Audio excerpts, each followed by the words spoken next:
Welcome to the next panel, everybody. I'm Sho Chandra. I'm a reporter with Bloomberg News, and I'll be the moderator today for the panel on global perspectives in manufacturing.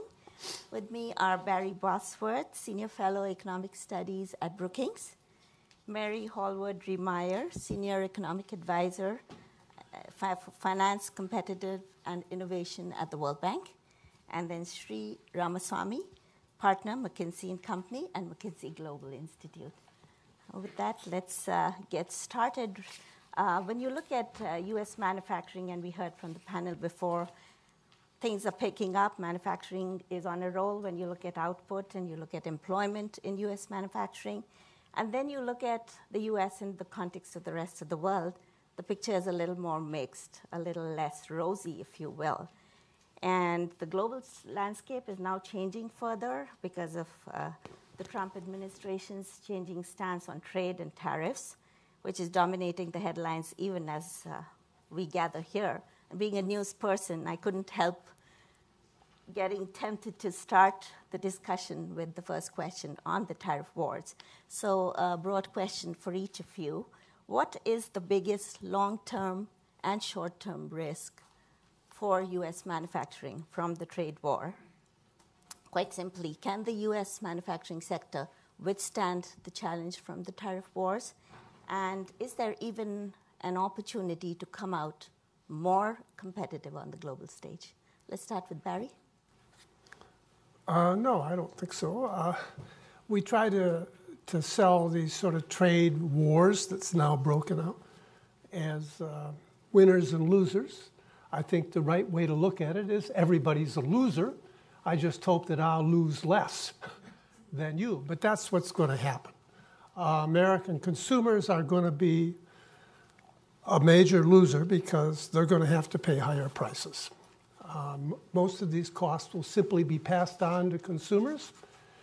And if we target China, then I suppose it's the Chinese imports that will go up the most in price. But you can buy from lots of other countries. So that will moderate the extent of the increase. But I think we're going to lose. The trouble with doing this in today's world is the president doesn't seem able to understand, and his advisors understand, that this is a global economy. It's no longer a national economy. We compete on a global stage. We produce globally. For example, maybe the best one is Apple Computer Company. Apple does not produce a single thing in the United States. It produces everything abroad. It sells in the United States. And most of its ideas are created in the United States. I mean, its research and development is here, and then it's farmed out to Asia for production. Everybody does what they're best at. And I don't see a way, when you start putting barriers in that process, to think that we can be a winner out of that process. You can't go back in time. I wish I could, but I realize I can't. And I think it's time for the president to realize you can't turn back the clock. Mary, thoughts on this? So sort of two responses. I think the other element that it enters into this is levels of uncertainty. Right, there was on the first panel sort of a question about unpredictability. Well, if you're making an investment, you don't like that, right? You want to know what the incentives are likely to be, being able to weigh and have an understanding what the cost streams and potential benefits would be. And so uncertainty makes it harder to make investments, and usually the response is then to wait to have some more of that uncertainty resolved. So I think there can be unintended consequences just by putting unpredictability into the equation as well. And I think the other question on any policy is also what is the problem you're trying to solve, and is the tool you're coming with well suited for the underlying problem? And so there's a range of issues that are affecting this, but one of the bigger trends, and you sort of said longer term, is really about technology and how technology is changing.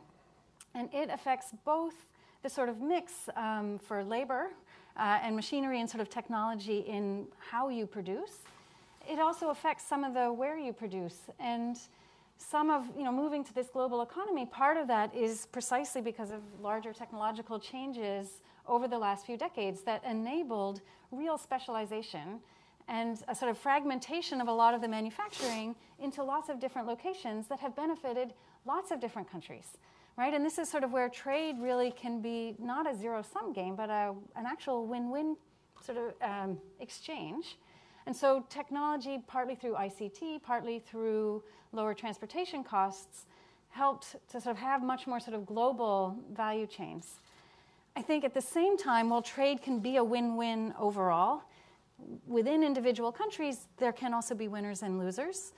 And the usual is that the winners win enough that they can compensate the losers, but that doesn't always happen. So looking at some of the redistribution issues, but looking at where there can be these different kinds of growth potential, and what are some of these technological changes that are happening to be able to see where new opportunities are and how to prepare the workforce, how to have the infrastructure, the different kind of ideas to take advantage of that. Because if you look sort of at the productivity increases that have occurred over the last few decades, they've been tremendous. And I think there's a lot of interest in that. And one last thing is ultimately, why do we care about manufacturing? So this can be potentially a bit more provocative question. Is it just because they're goods? Is there something good about making goods? Or is it sort of features of manufacturing that have a bigger development impact? Right? So traditionally, these have been things that you can produce at scale. So you can be that much more productive, and you can trade them. So you can sell them into markets that may be growing faster than just your local one. They've been a sector that has absorbed large numbers of workers, often unskilled workers, and raised their productivity, raised their wages, and have continued to raise productivity over time. It's been a source of a lot of technology and technology diffusion. So all these things are great when you think about growth and development. And so what's happening now with technology is some of that labor intensity is declining. At the same time, other non-goods-making sectors have more of these desirable features. So things like a number of services can be traded, can be done at scale, are hiring larger numbers of workers, are raising wages and productivity and technology diffusion. And far more mixing within, quote, manufacturing of services in what it adds value. So the Apple, the iPhone, so much of that value comes precisely in the ideas and the design that happens in the United States, and in the marketing and the services and the on-services that happen through phones, which are happening in the United States. So I think we need to sort of look, why do we care? What are the challenges and what are the policy responses for those deeper underlying issues we care about? Sri, the short and long-term impacts of the tariff wars, and then we'll come back to some of the things Mary talked about later. And are there opportunities? So this is sort of one of those, it looks like a softball on the face of it, and then you try to hit it, and you're like, oh my God, this is actually a hard ball. So the empirical evidence is pretty clear. Generally speaking, what happens with tariffs is, this tends to be, as Barry is saying, a lose-lose situation. There's a couple of reasons why.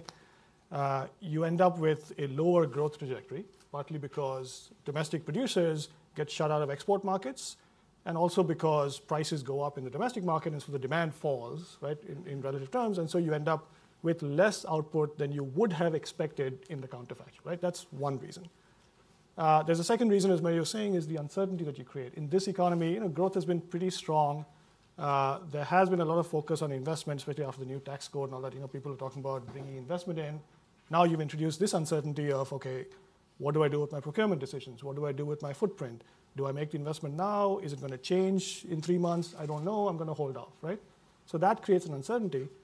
And then I think the bigger long-term risk from the empirical data is you end up supporting companies that are not as productive as they need to be, making products that are not as competitive in the global market as they need to be at prices that end up harming consumers, right? And so if and when the tariffs eventually go away, the firms will eventually die, right? That's kind of the empirical evidence. That's the softball version. Then there's the hardball version, which is, so what do you do, right? And we have a situation, and I bring this up because of the title of this overall theme of manufacturing resurgence. It is a resurgence in some industries and for a few firms. It is not a broad-based resurgence. If you look at the domestic supply chain, which is the vast majority of manufacturing output in this country and the vast majority of manufacturing employment, that supply chain has seen negative growth for 20 years. Right? We've had, we had 30, 40% fewer manufacturing establishments in this country. Most of those firms are in a situation where, because the growth trajectory is negative, they have basically moved to survival mode. So you're deferring investments, you're reducing wages, you're moving to contract labor, right? So when you're in that kind of an environment, it's not a surprise that productivity is weak, wages are weak, output growth is weak, right? Technology readiness is sort of almost non-existent in our supply chain. And a whole bunch of stuff has been tried in this country. Many things have worked, but the bigger picture has not changed. And so that, to me, is kind of the more interesting question. So what do we do? How do you actually turn this around? And that brings us to the real theme of our panel, which is global perspectives. So could each of you talk about what you think is the missing ingredient that's stopping U.S. manufacturing from really unleashing its potential in the world? And are there things that other countries are doing on various fronts that we could learn from? Who wants to go first? I could certainly jump in with one big with an thing initial that's thought. missing in the equation, and what somebody else is doing. So I think any idea that you come up with from that some country around the world is doing, somebody here in this country is already doing it. We've kind of been looking at this over the last 10, 15 years, talking to a bunch of firms, a bunch of policymakers, somewhere, state, local, some community somewhere, some federal agency, some group of large companies, maybe domestic, maybe foreign. Whatever the idea is, it is being tried here, and it is succeeding. But the question is, if you're helping, 30-odd manufacturing firms every year improving their productivity, and there's, 600,000 manufacturing establishments in the country, you have to ask yourself, how do you get the scale, right? And I think the one missing ingredient in this country, my opinion at least, is this notion of scale combined with coordination and long-term investment is something that we haven't really seen in this country. There's lots of new ideas, and people are always looking for the next silver bullet. But there's not as much recognition of what's actually working, and the question is, how do you scale this up? And I didn't want to butt in, but I wanted to add to this question, could the lack of enough people with the right technical skills be one of the reasons that manufacturing is facing all these questions and evoking this feeling at the government level that there's a need to protect, there's a need to do something about jobs? And are there other countries that we could learn from? Well, I think most of it's just, again, inevitable. The U.S. used to do well in manufacturing because we had a workforce very well adapted to manufacturing, the combining of workers with machines, they got skills. We were one of the first countries in the world to think about maybe we need secondary education for all, and the United States did. But the rest of the world is not composed of fools. They could look at the success of the American industrial system over the last 100 years or more, and they've done the same thing. So a high school degree graduate is no longer a scarce commodity in this world. In fact, in terms of educational attainment, Americans are now in the middle of the pack. We're not even the head of the rest of the world anymore. So I think on education, we lost our monopoly position. There have been these technological innovations in transportation and in communications and IT that made it possible to move the production around to individual areas in the world that got comparative advantage. And that's what's going on. It's largely complete. But it does mean there's no reason to produce jobs that rely on people of a high school degree educational attainment in the United States. And most Americans have moved on.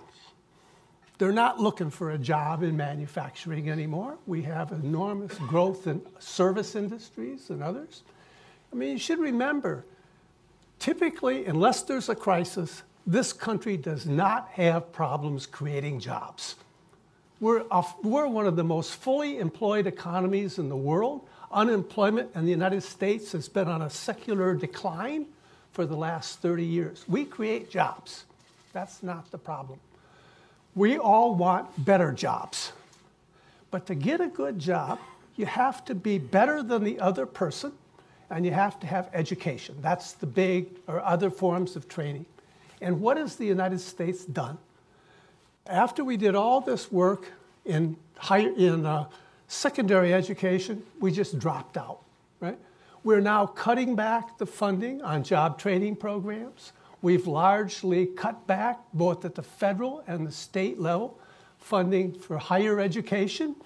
Wealthy people have learned they don't like to have their children facing all this competition from less well-off people. So there's a lot of merits to cut back on the public education system at higher education levels. And if you go around the country now, there's a lot of opposition to it. So funding for higher education has been cut back in the United States, and we have this endless search for jobs for high school graduates. That's the wrong place to be looking. We are no longer a leader in education. We are no longer a leader in technology. American companies still finance it, but notice who does the work for them. Workers from other countries. They go out and get the engineering degrees that you need to perform this kind of work.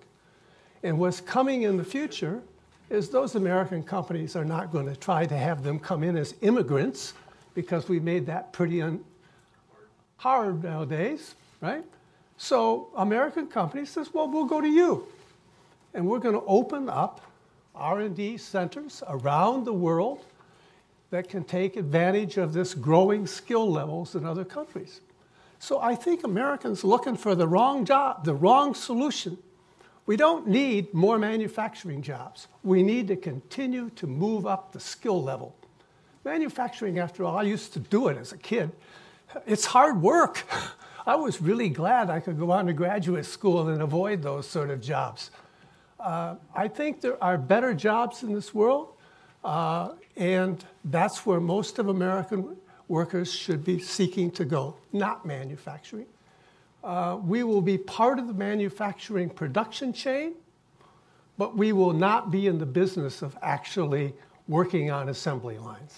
That's a very difficult job. We'll leave that to some other people in other countries who are still trying to move up.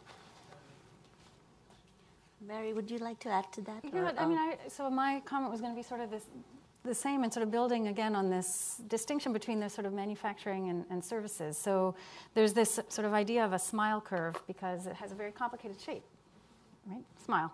And the idea being sort of, if you take manufacturing from the sort of design and sort of pre-production, so all that, the sort of service and idea inputs, you know, that happen, and then there's the sort of actual manufacturing and sort of assembly parts, and then the sort of services that come afterwards. So that can be some of the marketing, it could be financial services. Now with a lot of tech, there's sort of tech-enabled services embedded in these goods afterwards. And the smile curve is sort of what's the relative value added of these different parts in this broader understanding of manufacturing sort of value chain.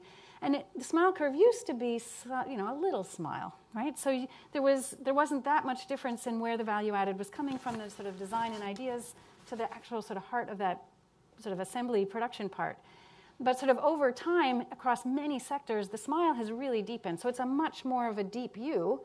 And some of this is because the sort of the ability to move some of that production and assembly to different low-cost places, the relative value added of that part of manufacturing has been driven down considerably, right? And where the value added comes in is on these services, both pre and post-production.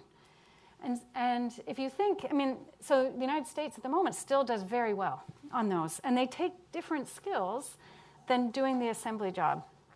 And so there's a lot of talk of, move up the value chain. But there's sort of two ways to do it. One is sort of to move from lower value-added goods to assembling slightly higher value-added goods. That doesn't move you up necessarily very much. Where the sort of the moving up comes is moving up that smile curve, but they're very different skill sets. And so thinking about the creativity, thinking about those different kinds of actual sort of service jobs, possibly directly in the manufacturing sector, more likely elsewhere that get contracted in within that value chain, is where a lot of this sort of value added and job creation can come. And where I think sort of going forward, there'll be a lot of new ideas and new kinds of jobs that will get created in that. But the United States certainly has been very strong on that. That's where a lot of other countries, though, are making a lot of progress as well. You sort of think about, the Korea or Japan, several decades ago, they were in that production phase, right? And now you can think of lots of different companies branded, right? Samsung, you can think of, all kinds of Japanese that are seen as sort of high quality, both on the design and absolutely on the marketing and financial services. You think about what's China trying to do now. They have been absolutely in that production phase and are putting enormous efforts into moving up the smile curve on both sides. So there'll be more competition in terms of that. But I think that is a critical area of really sort of looking at, again, it's sort of where's the productivity, where can you add value, where's the potential for job creation, than necessarily what you label the particular activity. And I want to reference a great report that came out just yesterday from Brookings. Daryl West and Christian Lansang earlier this week had this cross-country comparison. And when you look at the overall manufacturing environment, the US was ranked number 3 behind the UK and Switzerland. And so again, the question is, how do we improve the manufacturing environment? Why are there other countries that are ahead of us? And not just looking at the UK and Switzerland. Could it be that for the longest time, the US was the global leader and that got us too complacent? And we maybe dropped the ball on some of the things that were needed, whether it was infrastructure, skills development, productivity, innovation, investing in taking manufacturing forward. What's your take? So I think sort of globally, I mean, there's big long-term trends about what has been happening. So if you look even just sort of 20 years ago, probably 85% of global manufacturing value added was happening in high-income countries. And that has been steadily declining. So it's still the majority, but only just, right? And so China has gone from 20 years ago about 4% of global manufacturing value added to now 25%. If you look at the rest of the world, they have been increasing in a number of different countries, but it's a small number of countries that have really been able to sort of industrialize. So for many, many countries, that's not been as true, that it's been a relatively small share of the economy. And there's been a lot of discussion around this sort of deindustrialization and whether in some sense, looking at it from a development perspective, it's, quote, premature. So you have a number of countries where the share of manufacturing is declining as a share of GDP and happening at lower levels of the economy than some of the current high-income countries were able to sustain. So a lot of today's richer countries were able to get there in no small part through an industrialization process. And is that path open for more countries?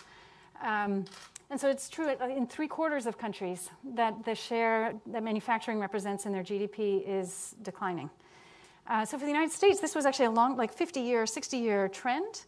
You actually see a bit of a kink in 2010 where that decline sort of stopped and sort of more leveled off. So there's just bigger, longer-term kinds of trends that are happening. And it needs to really to be understood in that bigger context. Yeah, I agree with that. I think, there is most countries have seen manufacturing declining as a share of GDP, as a share of employment. You've seen that the newly industrializing countries, even countries like Mexico, for instance, the share of employment that's in manufacturing is lower than the share of manufacturing and employment in countries like the US and UK back in the 50s and 60s, right? And so there's a sense that the industrialization window is not closing, but it's shrinking. And that explains why there's a sense of urgency in some of these developing economies to start to industrialize.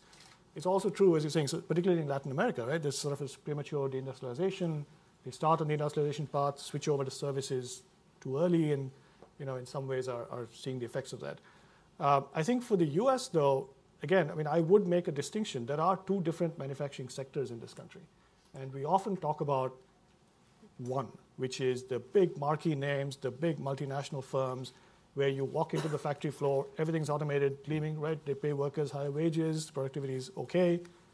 There is a different manufacturing sector. It is much larger, but it's invisible. It is hard to identify any of the companies in that manufacturing sector. But that's where the bulk of employment and activity lies, right? And there the question is, what has happened? Is it complacency? I don't know. Maybe there was some of that. It was certainly true that the US has benefited from being the world's largest market for manufactured goods for a very, very long time. China has displaced us in some places, right? And that has made the US an attractive market for foreign transplants to come in, right? And so even when you see foreign transplants in the US market, typically the US content of the stuff that they sell is not as high as it would be as the stuff that they've displaced. That's not necessarily a bad thing. Maybe over time it'll increase. But some of that is going on too, right? So it's not, I don't think it's just a complacency, but I'm sure there's probably some of that too. When you look at Germany, South Korea, you get the sense that there is more of a national effort or a push, whereas we as a country have always resisted having an industrial policy or a well-defined manufacturing policy. But you see a shift now in the current political environment. So I'm wondering, should the government even be involved in making that push for manufacturing versus another sector for a country like the US, where manufacturing is only 12% of the economy now, and we are more service-oriented, more higher up the value chain? Is there even a need for that?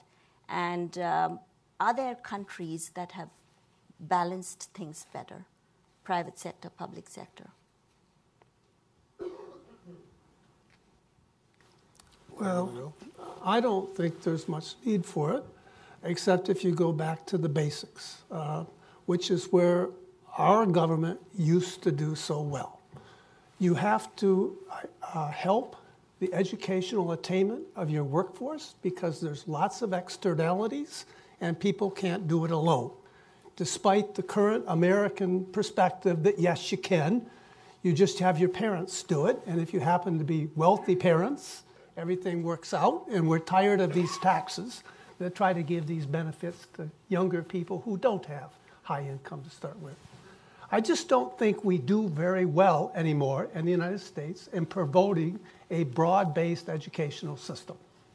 And that's one big area that we now rank far down in the world rankings. We're not doing well. Second, I don't think we do well at all in job training for people who do not want to go on to college, but would prefer some other level. Other countries we could learn from, particularly from Germany. But there is a special American problem with job training programs. The company pays for the job training, your skill level goes up, and you start, where's the offers? And you just run for the exits as fast as you can to get a better job. That's the American tradition, open, competitive labor markets. And I think there's lots of benefits to it. But what it means is a lot of the benefits of providing job training are external benefits. And no company is going to pay for it when their competitors are going to get all the benefits. So I think we have to do more in job training programs that looks ahead to a realization that it's a diversified workforce. And we're not doing that very well. I think the third area where we used to be well, because we wanted to promote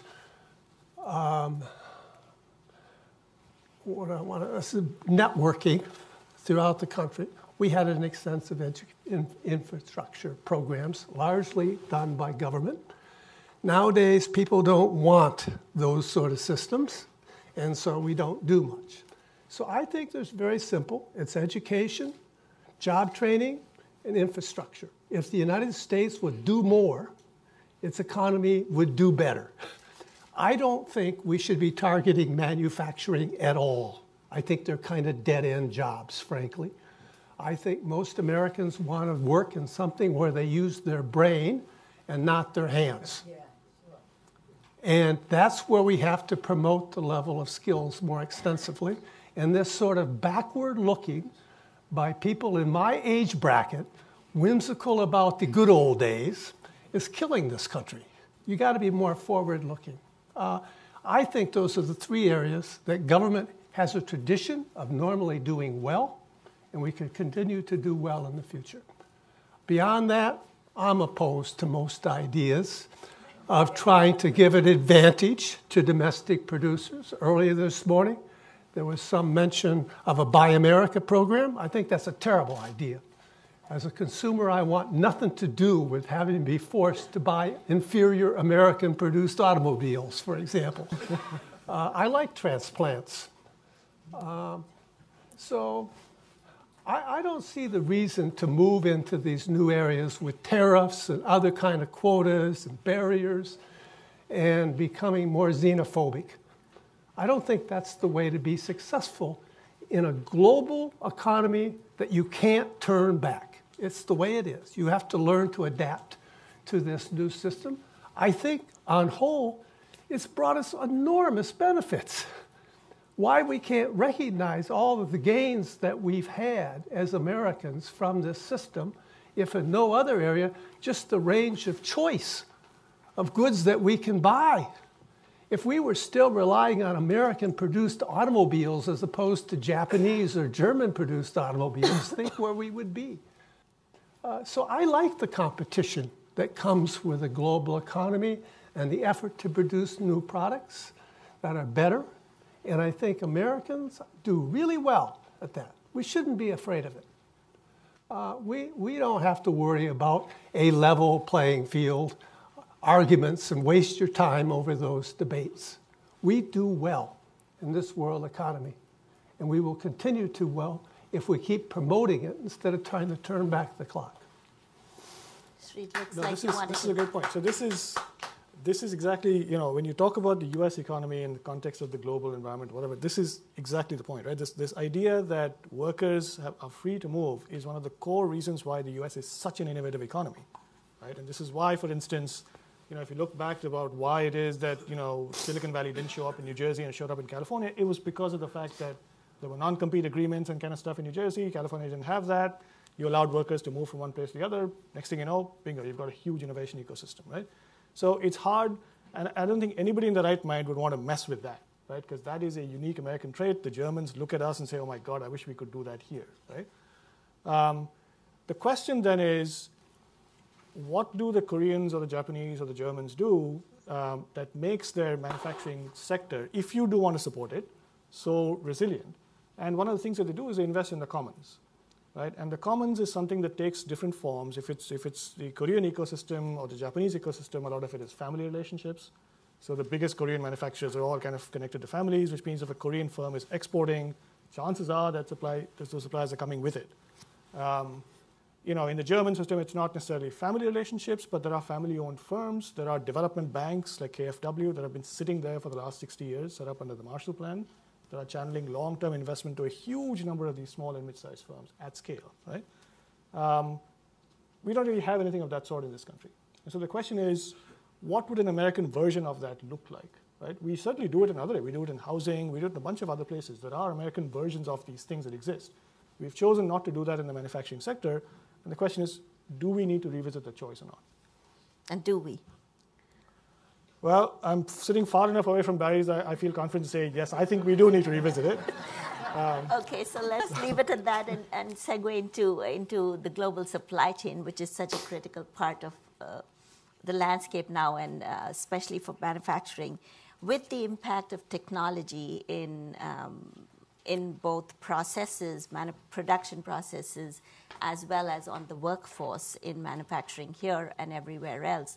And then on top of that, if you layer the changing trade environment with tariff wars, not just the US, but most other countries also looking at how they can best protect their own turf. Where do you see the future of the global supply chain? What shape will it take? What is the challenge for US manufacturing? And again, can we go back to countries that we could pick up from in terms of managing things better? Just two things. So one, just a little going back to the previous question, which is that policy affects incentives. And so you really want to look what incentives and potential distortions are you putting into place.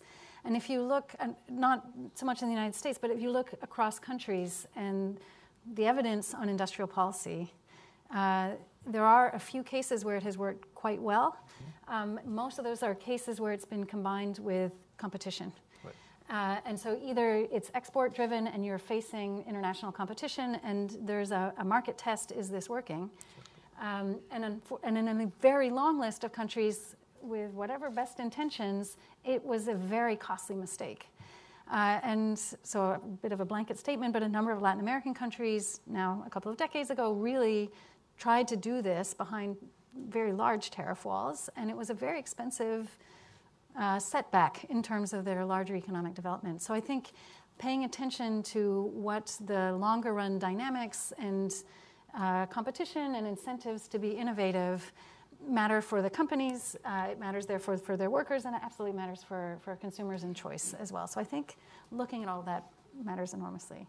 In terms of where I think things are going in the future, I mean, if you look where a lot of growth is happening, it's in Asia, right? So you've got China has been growing at incredible rates now for decades. India is growing. When you sort of look out sort of 15 years, those are markets that are absolutely going to be growing. And particularly sort of given income dynamics, where often the demand for manufactured goods rises the most is as you enter into sort of middle class status. So where a lot of demand is going to be growing globally, it's going to be in Asia. And so I think this is actually an interesting dynamic because there's other things that are also happening where Asia is really sort of looking to be expanding its own role in the global economy. Anchoring a number of infrastructure projects within Asia, links also to Europe. So one potential consequence is just reinforcing different incentives for those economic ties to really grow. And I'm not sure, again, that was the intended impact, but that is a potential consequence of what some of these incentives might be. So I just have a couple. So one of the things that we do through the research is talk to some of these big global multinational manufacturing firms, try to understand what are they thinking, where do they see this going. In terms of the supply chain, the global supply chain issue, there's two themes that have been coming up quite often over the last few years. One is around the consumer demand, and the idea that, I don't want to call it mass customization, but the sense that the demand is fragmenting. So yes, there's a lot of growth, there's growth here in the US too, but there's more variance of the products that are being required. They're being required at faster cycle times, all of which means from a manufacturing company standpoint, they want to be a little bit closer to where the demand is. Whether it's overseas or at home, they want to be closer so they can respond faster and make those changes quickly. At the same time, you are seeing changes in the production technologies. So whether it's the actual production, additive manufacturing or some of the industrial automation, 3D. On the design side, right, on the design side with, simulations and concurrent engineering, those sort of things, there's a bunch of stuff that's going on that is helping companies realize that goal of being closer to the consumers while still achieving some economies of scale, so they're able to still maintain their productivity levels at least. And so that's really where some of the big firms are thinking about where the supply chains might go, is a sense of becoming more regional over time. Not everywhere, of course, right? But in many industries where the supply chains are more global today, you could expect a little bit more of a regionalization.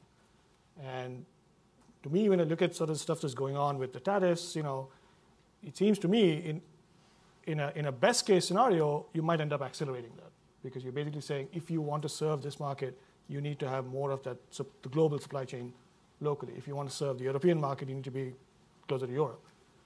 That's the best case scenario, but again, as you're saying, I think it's not as likely an outcome. Productivity has been a challenge, to use a mild word, for the US. Is this also happening across other developed countries? And two questions. Why is this happening? And is there a solution even in sight? Well, number one is it's occurring in all of the advanced economies in a very dramatic magnitude. Again, in that degree of slowdown. The United States is sort of in the middle, if you like. We are not worse or more pronounced than in other countries. Why has it happened? Well, one is in manufacturing. It's a contributor to this whole global slow down. The manufacturing productivity changes are much slower. In the case of the US, I would say a lot of it's because the industries that were a source of that left the country. The US is just, frankly, not a good place to produce. And so multinational firms like Apple tend to take their manufacturing processes elsewhere, mainly for the story about Asia, is a good place to produce. So it's part of that. We lost some of the high growth, productivity growth industries, like personal computers and things that were a big part of the story in the 1990s are now gone. Some of it's just running out of things. I always think a good example is retail trade. Big box stores were a source of huge innovation in the 1990s and early 2000s. The trend to big box stores is largely over, even being reversed a little bit because of consumer complaints. This has happened in lots of other countries in the same way. There are new ideas. That's true. There's still innovation. But compared to the past, the ideas are pretty trivial when you get right down to it. Everybody wants to get excited about the new apps on their cell phone, but it's pretty trivial, right, in terms of impact on society. So it's just a lull. I have a colleague, Bob Gordon, who wrote a book. He believes that it's all in the past. It's never going to be so good anymore in terms of technological change. I don't know. That's hard to predict. Right? This could just be a temporary wave. But part of it is, from the U.S. perspective, we become a very unfriendly country with respect to these things, right? We allow companies to create huge monopolies that drive out innovations, right? We claim that we ought to force that on the rest of the world too. Is it really a good idea that if you're like Apple, you get these enormous rents? I believe in rewarding innovation, but you don't have to give it that big a reward, do you, or have it for so long? We used to, I think, be more competitive in the area of new ideas, made it easier for people to introduce them. Nowadays, the only way to introduce a new innovation is to sell the idea to a big company, frankly. It's very hard for new startups to get very far. They'll get a startup, they'll demonstrate that it's a feasible idea, and then they'll sell to a big company who will go on and make it more global. So I think a lot of this is going to go on for quite a while. I don't think it's purely temporary anymore because you see it in so many countries and in so many industries. And I think we're right now, too motivated to reward the big guys and not enough on the innovators. And we could use some more promotion of rewards to small innovations or beginning ideas. You don't have to have the big things. But I don't know exactly how to do that either. The computer innovations of the 1990s was a fantastic process, but I don't think we could create it again in some other industry. And let's be frank, it wasn't a government idea, right? It was just a lot of private people came up with innovative ideas at an extremely rapid pace. And a lot of people contributed to it. I don't know if that's easy to duplicate again, or at least to have government direct the process.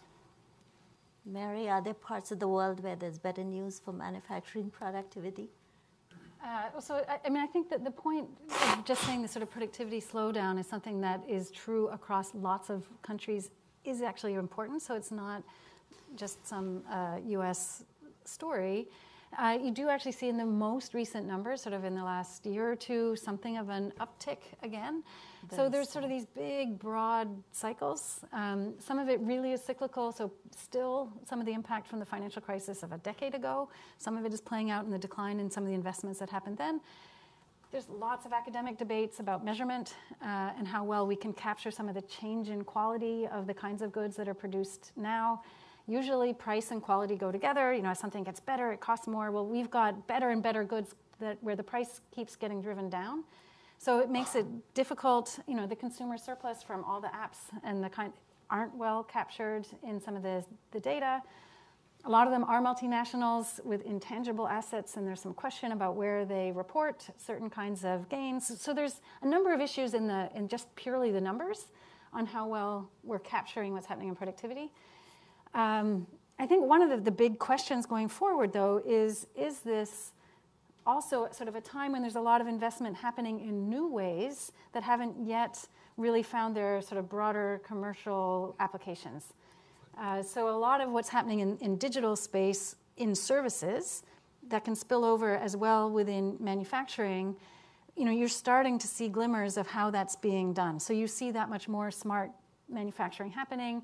You see the sort of sensors and sort of Internet of Things within production facilities. And these are at the moment having more sort of a 10-15% cost savings, which is something, but there is the potential for much bigger gains, but we haven't seen them yet. So, are these sort of the same breakthrough as electricity, or internal combustion engines that really changed a whole lot of things? I don't know yet. Some of the really growing nature of some of the kinds of data and ways that AI might revolutionize particular areas, probably more in services. There's sort of glimmers of how this might happen. It hasn't happened yet. So my guess is it's probably more cyclical, and we will see another resurgence, and I'm guessing that we'll see some real productivity gains. Exactly how those will be distributed, well, it depends again on who is really out there, who's being creative, who is innovating, and really putting those into practice. Yeah, we're certainly seeing this from the qualitative evidence we're seeing from the companies that we work with. You're certainly seeing this point about there are investments coming in. These are, think about an automotive factory floor where the guy who's measuring quality defects is now wearing virtual reality goggles, right? So instead of picking one little thing out of every 3 boxes, he's sort of seeing a steady stream of information coming. It makes it easier. Well, it makes it more effective to do the job, but it is in some ways there's a little bit of a learning curve, right? And so you're seeing that repeated over multiple technologies, whether it's the IoT stuff, some of the machine learning issues, some of just the basic, what does a customer need, the design to value kind of thingies. So there is a lot of investment, I think, that has happened in some of these big manufacturing firms, but there's a significant learning curve. And that's, at least our estimation is that you will actually start to see some of these things manifesting at scale in the next few years. Okay. Let's go to questions. I see a couple of hands, and then we'll come back to, I do want to come back to what are other countries doing to foster the diffusion of technology that all of you have touched on, and this startup culture. Can we start? Hello, my name is Andrea Besource, and I'm a financial sector analyst, and in part because, as you know, the local economies often affect the quality of what happens at the banks, and big banks similarly because they have global reach. So why, however, when we've had perhaps practice of things like planned obsolescence, whereas in Germany and Switzerland they don't do planned obsolescence. So here in the United States, and this happens from the level of consultant level, like management consultant Drucker types or Sloan, and people who, we know for that what do they call that? The Maginot curve. So, as people climb in terms of what they do with their work, the needs and things change. So perhaps all of these fit together, and some countries don't necessarily subscribe to, because the nature of the cultures just makes also and coordinates better with higher policy interests. So when and what do we have to do to solve things like planned obsolescence? Why, where, if we understand also political contexts like how asymmetric war is waged, so why don't we also resolve at a multilateral policy level where we decide to not in George H.W. Bush's G8 agreement with Germany that we would deindustrialize so that Germany could then trade itself and produce itself out of the recombining costs. So when it reunified the cost of what it was going to absorb East Germany, we were going to deindustrialize so that we wouldn't be a trade competitor. So when are we going to solve our own multilateral problems that then brought us the new economy, because I'm involved with high-tech steel. We had a very difficult time getting high-quality funding, because the VCs and the private equity people are all at Davos. And so where at the level of like the Bush people who did deindustrialization, and so come the VCs and the private equity people, my high-tech steel company we've just been, and we are innovative. We do our job better. We have better technology. So I've lived through this. So, and we don't do planned obsolescence. When are we going to solve some of these core problems that have brought us to where we are today? I can certainly, I don't think I can address all of the points that you raised, but the point that you made about capital, the availability of capital and the injection of capital is an important point. We do talk in this country a lot about workforce training, as we should, because it is an essential part of what's going on. We don't talk as much about the availability of capital. If you look at that supply chain that I talked about, 30% of those firms don't have the capital even to meet their working capital needs. Right? So you've seen a lot of inventory pressures, working capital pressures being pushed down into the supply chain because of this explosion of global competition over the last 25 years. As a small and mid-sized firm, if your cash is going into just maintaining your inventory, it's kind of ridiculous to expect that firm to then make technology investments and do all these amazing things with machine learning. That's not going to happen. So you've got issues with working capital. You have issues with growth capital, right? So this is just, if as a small firm, I need to go make an investment to go and sell new products somewhere else, it's hard to get that financing. And so that's why I think this notion of what other countries have done on that side, right? This notion of what KfW has done in Germany and how effective it has been through the Mittelstand, the small and mid-sized firms, I think is an important point that we should focus on. Questions in the back there, please.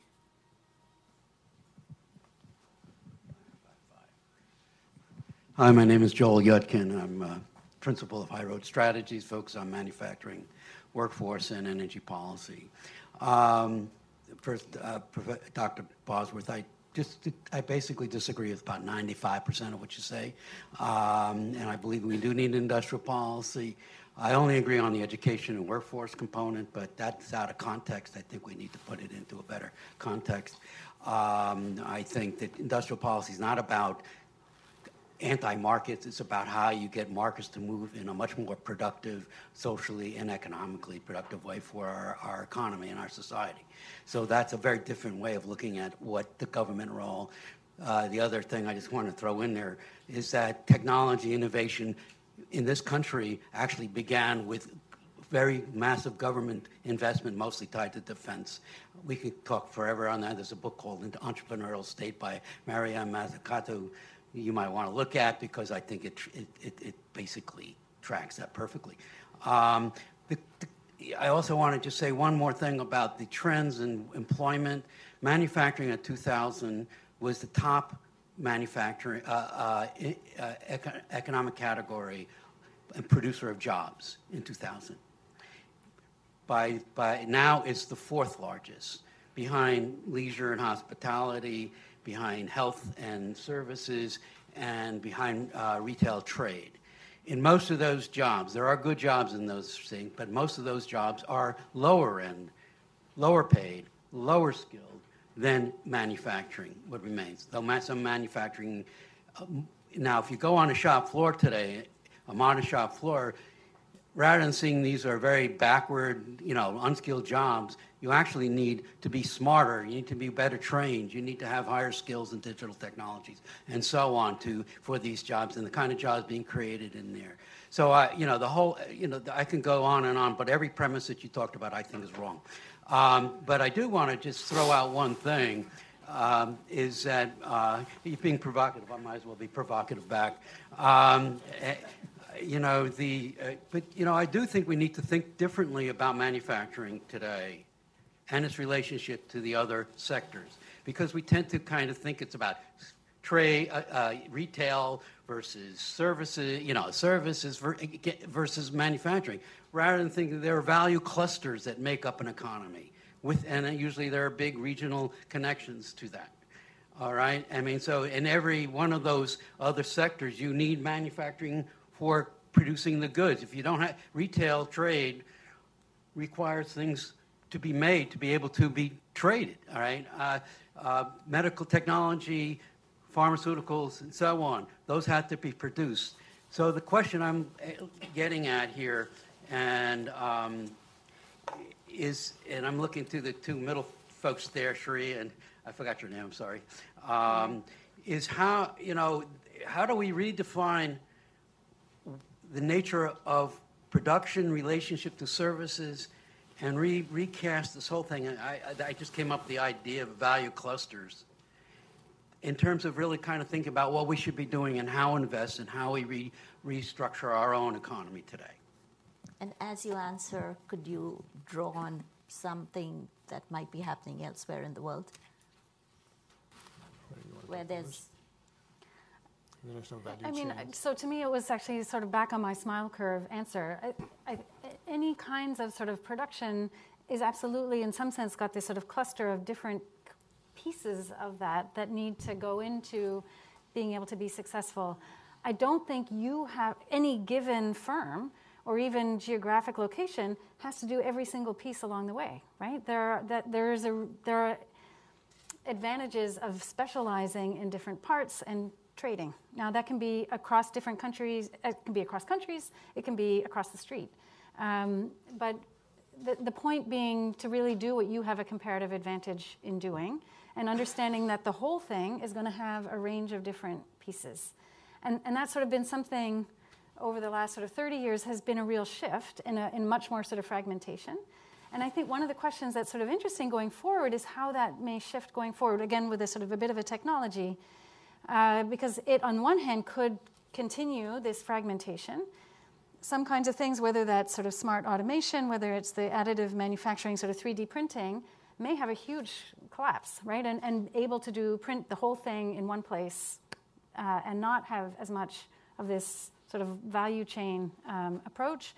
This sort of customization and being really close to local markets is another trend. Again, these differ across different sectors, but it's something that's worth looking. These different kinds of trends vary, right? So things like electronics at the moment is big global value chains. They're high value added, something where precision matters. They could be quite good candidates for some of this more sophisticated 3D printing.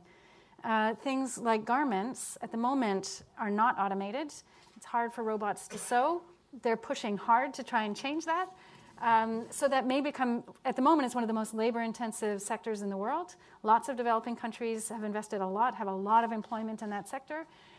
It's one where this being close to demand is shifting a lot, particularly in high-income countries that can afford sort of shorter cycles around fashion.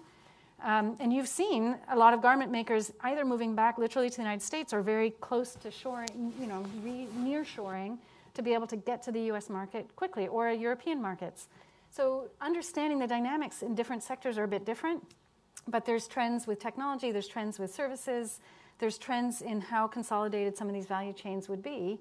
And so it's sort of worth looking at how these different sectors are playing out and the interconnectedness of the different pieces needed to make that whole successful.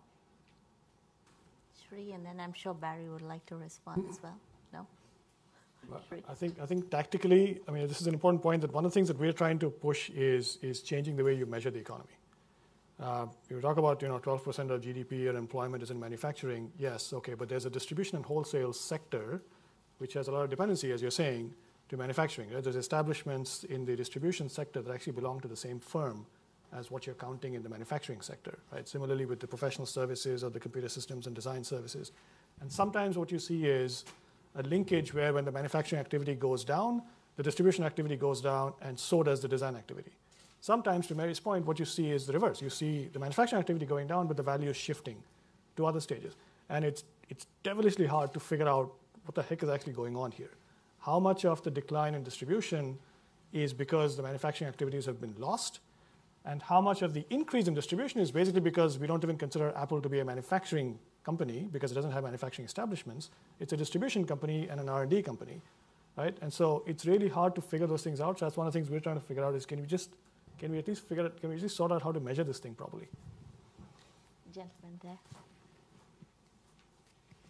Thank you. My name is Yaya Fanusi with United States of Africa 2017 project. Thank you for your question, but I think you both didn't understand the understatement. It was challenging your orthodoxy. And the way you replied to him, it was coming from what he's trying to tell you, not to think that we come up with a new way to respond to his question. Anyone else? And then one in the back there. And then I think... Hi, my name is Babak Hosseini. I'm from U.S. Small Business Administration. We actually provide financing for manufacturing. We actually have lots of incentives for them. Curious to see if other countries in the world have other products like ours that are doing better. We have approximately $50 billion that we lend out on an annual basis, appropriated by Congress, and so some of it is not being taken advantage of. A lot of people don't even know about it. Are there other countries in the world that have similar systems or have similar programs that are taking advantage better than ours? I can certainly, I mentioned the point about KfW in Germany, right? I think this is a great point that you make. We do have, as I was saying, right, every idea that other countries have, we do have it in our country too. We have the SBA, we have the MEPs. There's a lot of stuff that we actually do, and the stuff actually works. The question is, how do you get more visibility and how do you get more scale, right?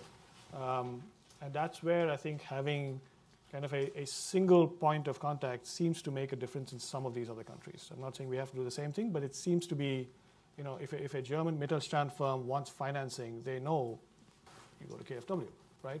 Or you go to some branch that's kind of associated with KfW in some sense, right? We seem to have less of that in this country. We take one final question, if you can make it a 20-second question, please, because we are out of time. And then you're free to chat with the panelists if they are still here. This is more of a comment, so it won't be a question. Tony Harvin, I spent the last 11 years working in the largest local university here. One of the challenges I found, and I was working in marketing and recruiting, one of the challenges we found is that, especially in our engineering programs, we couldn't get enough students to fill the jobs that American companies were asking us to fill. The skill level was far below, and the volume of students graduating in engineering, science, and technology couldn't fill American jobs. It's been touched upon here earlier about education. So I think there's a social dynamic here that I don't hear discussed enough. Yes, we have competitors, but I think our biggest obstacle for future success is past success. Maybe we've become comfortable with what we've had, and the drive to challenge ourselves, the drive, the hunger, possibly is not there as much as it used to be. When people say we don't have jobs, and this is what we were hearing 3 or 4 years ago, we have the jobs, but they require hard work. So on the front end of that smile, of the production cycle, why is it that we cannot fill American jobs in technology, IT, when the jobs are there? Anyone with a rapid response? Okay. Okay, I'm sorry, we have to leave it there, but to your point, yes, there are plenty of jobs. I did a story just day before looking at the JOLTS data, which is job openings. There were 6.5 million job openings that are waiting to be filled in America, a lot of them in manufacturing as well. And then there was another very encouraging statistics, which is vacancies are exceeding the number of unemployed people by over 500,000 right now. So there is a job available for potentially for every unemployed American. Manufacturing is right there in those jobs as well. So on that happy note. Thanks for watching. Be sure to like and subscribe for more videos from Brookings.